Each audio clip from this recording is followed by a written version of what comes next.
E eu converso agora com o oftalmologista Fernando Portolani. O nosso assunto é o glaucoma, doença que acomete muitas pessoas e boa parte delas nem sabe que tem a doença. Bom dia, doutor, tudo bem? Bom dia, Alessandra. Obrigado pelo convite. Nós é que agradecemos. Doutor, o que é o glaucoma? Alessandra, glaucoma é uma doença do olho, é uma doença mais comum em negros, ela é mais comum em hipertensos, diabéticos. E essa doença, a prevalência dela, ela começa a aparecer mais conforme a população vai envelhecendo. Então, com 40, 50, 60, 70 anos é mais comum. E o que provoca esse glaucoma? O que acontece no glaucoma, né? Então, no glaucoma, a gente tem um aumento da pressão do olho. Então, o olho tem uma pressão normal, a pressão do olho aumenta e há uma lesão do nervo óptico. Quando a gente tem um machucado do nervo óptico, a manifestação disso é perda da visão periférica. Então, eu estou te olhando, eu vejo bem você, os seus olhos, o seu nariz, o brinco. E eu olho, consigo ver o seu monitor, eu consigo ver parte do cenário. O glaucoma não tira, o paciente não acorda e perde a visão central. Ele vai perdendo a visão periférica. E é uma visão que a gente usa pouco, então ele não percebe essa perda de visão. E quando ele percebe, ele já está com uma visão praticamente tubular. É como se ele estivesse entrando dentro de um túnel e perde a visão periférica. E ele também não percebe que a pressão do olho aumentou. Essa é não tem sintoma. Essa é uma grande crueldade da doença. Então, é uma doença que o aumento da pressão intraocular leva à perda de campo periférico. Aí você fala, Fernando, quando a pressão no meu olho está alta, o que eu sinto? E geralmente a gente não sente nada. Não dói, não arde, não coça, o olho não fica vermelho, a gente não sente nada. E devagarzinho ela vai tirando a nossa visão periférica. Depois ela pode tirar até a visão central. E essa perda da visão periférica é irreversível? Sim, como é uma lesão neurológica, então o aumento de pressão machuca o nervo óptico. Todos os tratamentos que a gente tem são no sentido de diminuir a pressão do olho do paciente para que ele pare de perder. O que o glaucoma tirou do paciente, nem colírio, nem cirurgia, nem laser mais traz de volta. Nossa, é grave então, né, doutor? Grave. Agora, por que a nossa pressão do olho aumenta? Tem alguma explicação? Existem várias teorias, assim, mas nenhuma ainda é comprovadamente... O que se sabe é um desequilíbrio entre a produção de um líquido que a gente tem no olho e a drenagem. Então, é uma torneira e um ralo. Se você manter a torneira aberta e fechar o ralo, a pia vai transbordar. Entendi. Então, há um desequilíbrio entre a produção e a drenagem do humor aquoso, que é um líquido que a gente tem dentro dos olhos, e isso aumenta a pressão dos olhos. Bem, então nesse caso, né, já que a perda é irreversível, o melhor é prevenir. Sim, o melhor é prevenir, fazer diagnóstico precoce, se você tiver uma pouca perda da visão periférica, não vai trazer nenhuma implicação no seu dia a dia, nas suas atividades. Então, o importante é fazer um diagnóstico precoce, entrar com o tratamento precocemente para que o paciente pare de perder. E o tratamento consiste no quê? O tratamento, basicamente, a gente tenta, inicialmente a gente abaixa a pressão dos olhos do paciente com laser ou colírio. E é isso que a gente tem sucesso na grande maioria dos casos. Porque aí para de machucar o nervo óptico. Sim, então o paciente chega no consultório, a pressão é de normal entre 10 e 20 milímetros de mercúrio, a pressão está alta, né, 25, 26, e você coloca lá 2 medicações para o paciente usar, a pressão abaixa e você vai observando como que se comporta o campo visual. Você testa o campo visual do paciente, a visão periférica. Estabeleceu-se o defeito, o paciente tem esse defeito. A gente abaixou um tanto a pressão, será que esse tanto é bom? Vamos acompanhar. Aquele defeito está igual, não está aumentando, então nesse patamar que a gente botou a pressão do paciente, ele está bem, ele não está piorando, a gente mantém. Então é mais no controle da pressão, né?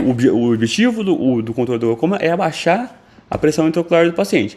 E é importante também mudar o estilo de vida. Então é mais comum em hipertensos, é mais comum em diabetes. Então o paciente ter uma vida legal, fazer atividade física, se alimentar bem, se ele fuma, parar de fumar.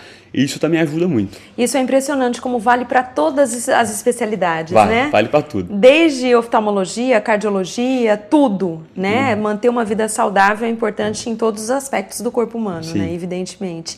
Doutor, e um outro dado que foi divulgado essa semana pela Sociedade Brasileira de Glaucoma é que 36% dos pacientes, né? 36% da população não vão ao oftalmologista, nunca foram. Nunca procurou. Isso é preocupante, né? É muito, porque eu brinco com os pacientes que eu falo que a coisa menos importante que a gente faz no consultório é óculos. E as pessoas só procuram a gente quando elas acham que elas precisam de óculos. Então, isso é verdade. Durante uma consulta oftalmológica, o menos importante que eu faço é o óculos. Então é muito importante a gente fazer triagem de glaucoma, de doenças da córnea, de doenças da retina.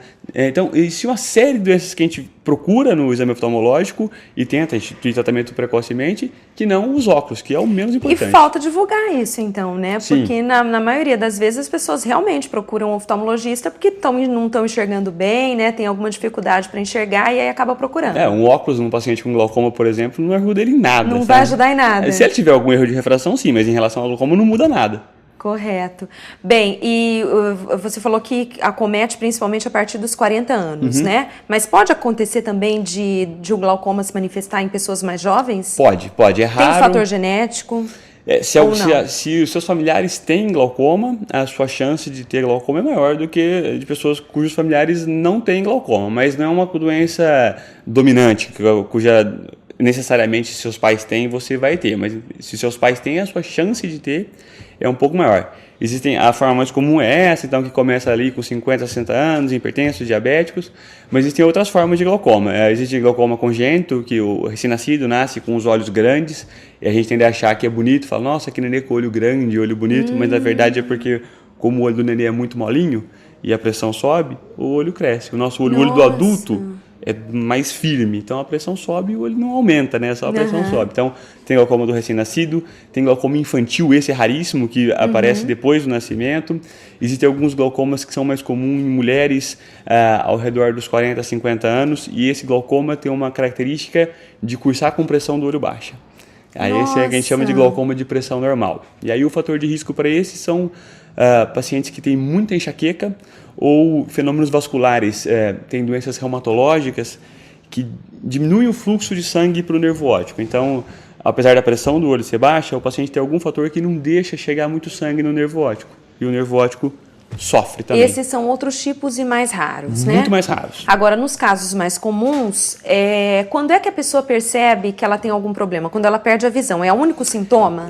Se o paciente descobre ele mesmo que ele tem algum problema, é muito grave, porque foi o que eu te disse, então a pressão... Ele já está muito avançado. Ele perdeu toda a visão periférica e começou a perder a visão central. Então é como se ele estivesse dentro de um túnel. E é o único sintoma, ele não vai sentir dor, não vai sentir dor de cabeça, enfim. A dor só se a pressão estiver muito alta. Se a pressão estiver muito alta, a gente pode ter uma dor em volta dos olhos, e quando a gente olha para uma lâmpada, para uma fonte luminosa, o paciente vê um arco-íris em volta. Nossa. Então, assim, se alguém um dia começa a ter muita dor de cabeça, e quando olhar para um objeto luminoso, ver um halo colorido, uns arco-íris, isso é sinal que a pressão dos olhos pode estar muito alta.